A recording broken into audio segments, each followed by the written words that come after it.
Assalamualaikum warahmatullahi wabarakatuh. Teman, mari kita teruskan lagi. Sekarang akan masuk ke part 32, novel yang berjudul Istri 100 kilogram karya Ilyas Wan. Saya dari channel YouTube Mang Dana Tukang Buku mengucapkan terima kasih kepada semua teman yang sudah mensubscribe, memberikan like, dan memberikan komentar kepada setiap postingan di channel ini. Oke, kita teruskan lagi dari sudut pandang Ayu. "Kamu sudah siap, sayang?" tanya mama padaku. "Kata dokter hari ini aku sudah boleh pulang dan mama sudah bersiap-siap dari tadi. Banyak barang yang harus dibereskan. Masalah administrasi diurus oleh Danis. Dia selalu di sini, menemaniku setiap hari dan setiap malam. Bahkan dia menyerahkan pada temannya permasalahan klinik kecantikannya." "Sudah, Ma," jawabku sambil memutar-mutar cincin di jari manisku. Cincin pernikahanku dengan Mas Adam, cincin yang tidak pernah lepas dari jariku. Air mataku kembali menetes. Akhir-akhir ini aku sangat sering menangis. Entah apa yang aku tangisi. Aku seperti orang yang sedang banyak pikiran tapi tidak tahu apa yang aku pikirkan. "Kamu nangis lagi?" tanya mama yang tiba-tiba memegang pipiku yang basah. Cepat aku hapus air mata yang terus mengalir tanpa henti. Aku tidak ingin membuat mama kembali menangisi nasibku yang menyedihkan ini. "Kamu masih memikirkan Adam?" tanya mama lembut sambil mengelus rambutku yang sekarang panjang sebahu. Danis yang memangkas rambutku kemarin, ternyata selain pintar mengatur makanan dietku, dia juga pintar memangkas rambutku. "Aku nggak tahu, Mah," ucapku gamang. Aku memang tidak tahu apa yang aku pikirkan sekarang. Yang jelas aku sangat sedih mengenang nasibku yang tidak pernah bahagia. "Kamu masih berharap Adam datang?" tanya mama lagi yang aku tebak sekarang sudah berjongkok di depan kursi roda yang aku duduki. Kalau boleh jujur, jawabannya iya.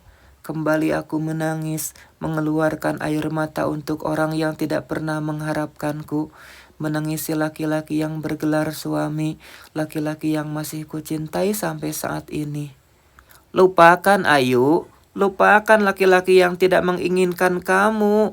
Dia tidak pantas untuk anak mama," ucap mama dengan suara parau. Aku yakin mama juga sedang menangis sekarang.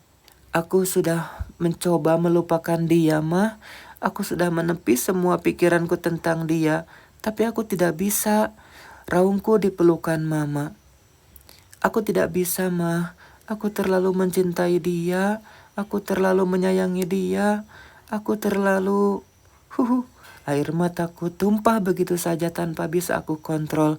Selama ini aku memang sudah berusaha melupakan Mas Adam. Tapi entah mengapa semakin aku berusaha melupakannya, semakin aku merindukan kehadirannya. "Sabar, sayang," ucap mama menenangkan aku dalam dekapan lembutnya. "Dengarkan mama, kamu tidak harus melupakannya. Yang kamu harus lakukan adalah menjalani hidupmu yang sekarang. Anggap dia sudah mati," ucap mama sambil mendekap kedua pipiku dengan tangannya. "Oke?" Aku hanya mengangguk mengerti maksud mama.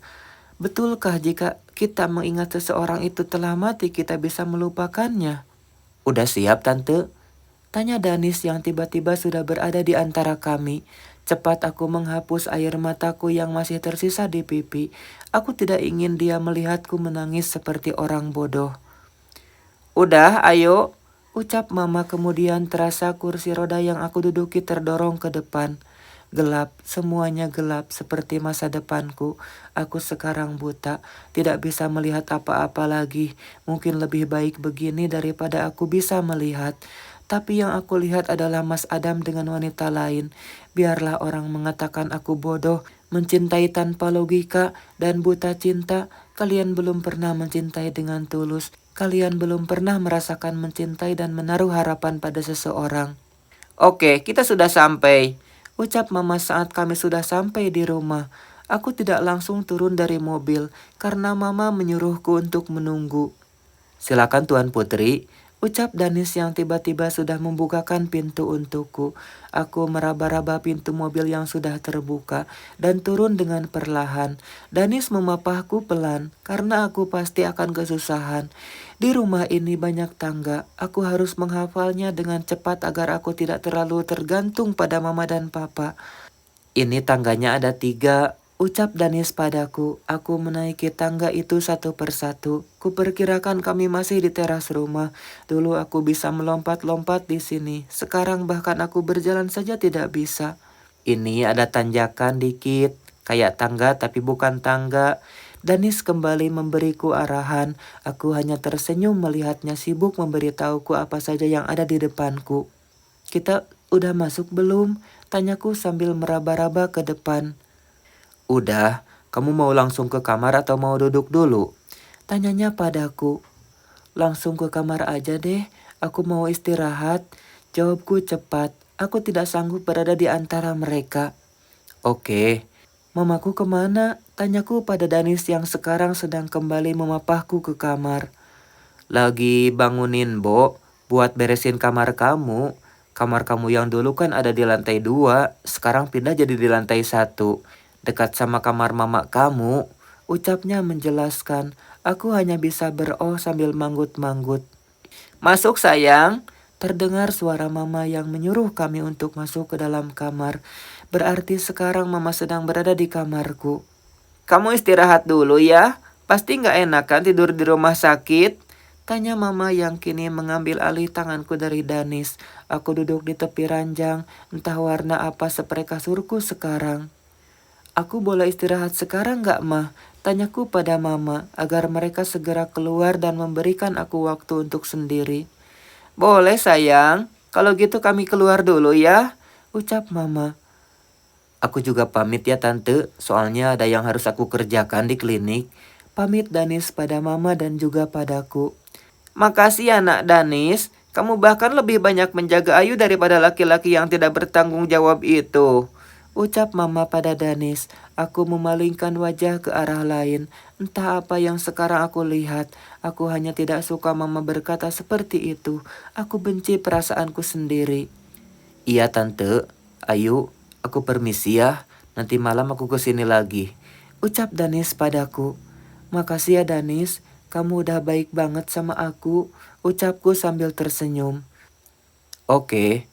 Sesaat kemudian kamarku hening, sepertinya mereka sudah keluar. Aku memilih merebahkan tubuh di tempat tidur. Aku meraba-raba guling. Tiba-tiba aku ingin memeluk guling dan menumpahkan air mata di sini.